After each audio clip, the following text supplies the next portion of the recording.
पण बचत गटामध्ये त्या महिला तुमच्याकडे येतात, तुम्ही वेगवेगळ्या प्रकारचं प्रशिक्षण देता किंवा शासन स्तरावर त्यांना वेगवेगळ्या प्रकारचं प्रशिक्षण दिल्या जाते. ह्या सगळ्या महिला तुमच्याकडे येऊन प्रशिक्षण घेऊन ज्यावेळी घरी जातात, घरचे निर्णय देखील त्यांना काही घ्यावे लागतात.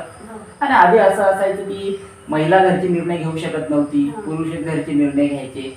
तुमच्याकडे येणाऱ्या महिला बचत गटातल्या कितपत घरच्या निर्णयामध्ये सहभागी होत आहे, काय सांगाल? माझ्याकडे येणाऱ्या महिला खूप अशा आहे की त्या म्हणजे इथं माझ्याकडे आल्या, प्रशिक्षण घेतलं आणि घरी गेल्या.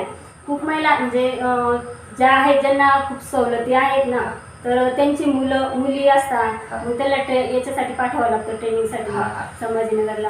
तर खूप महिला अशा आहे की पार्लर कोर्स आहे, शिलाई मशीन आहे.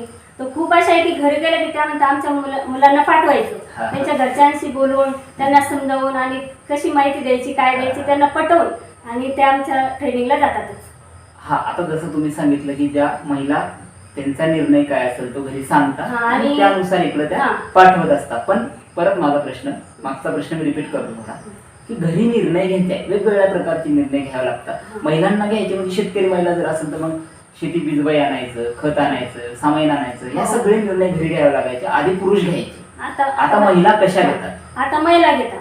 आता काय करायचं ते महिला घेतात, कारण आपल्या याच्यात एवढ्या सुविधा आलेल्या आहेत की समजा तुम्हाला खत बीजवाई पण मिळते आपल्या याच्यामधून. मग त्या घरी गेल्या की त्या घरच्यांना सांगतात की आपल्याला खत बीजवाई गटातनच घ्यायची आहे.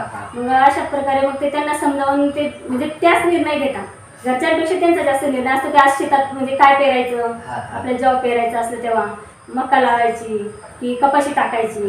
आणि पहिले माझ्याकडे म्हणजे आमची बैठक झालेली असते, त्या म्हणतात ताई आम्हाला असं पेरायचंय, मग आपल्याकडनं काही म्हणजे लाभ भेटेल का किंवा आपल्याकडं बियाणे भेटतील का.